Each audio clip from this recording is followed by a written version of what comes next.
Ce projet entre dans la thématique conservation communautaire des paysages terrestres et marins et il contribue à sensibiliser les populations, les services techniques, les collectivités locales sur les réalisations de ces communautés dans le cadre de la conservation des aires protégées de la réserve de biosphère transfrontière.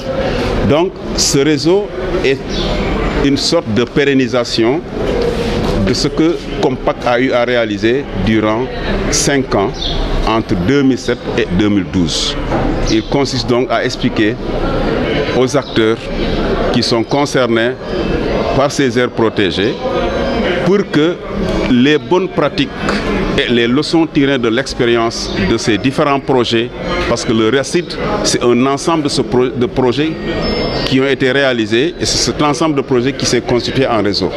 Le programme qu'on vient de lancer aujourd'hui est une continuité dans le cadre de la démarche que le programme Compact a initié ici au niveau de la RBT, comme l'a dit le coordonnateur.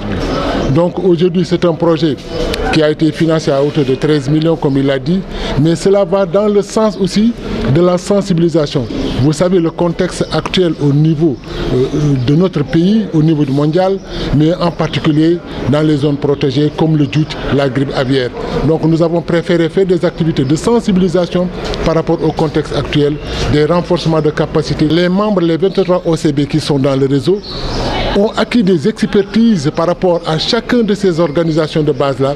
Chacun a acquis un projet qu'il a mis en œuvre avec une très grande satisfaction, avec des résultats très positifs. Donc cela montre que c'est un réseau exceptionnel. Un tel projet est venu à son heure, d'autant plus que ça va rentrer dans le cadre de la lutte contre les disparités entre les parcs nationaux et la périphérie. Ça va dans le sens de régler certaines situations, diminuer les écarts entre la périphérie et également les aires protégées.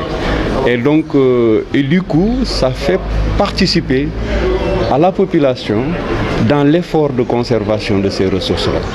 Aujourd'hui, il n'est plus besoin de démontrer l'importance des services écosystémiques que rendent, n'est-ce pas, ces aires protégées à ces communautés-là. Et donc l'implication totale de ces populations dans la gestion de ces aires protégées est aujourd'hui plébiscitée par ce projet-là. Donc c'est pourquoi je dis que le projet est venu à son heure.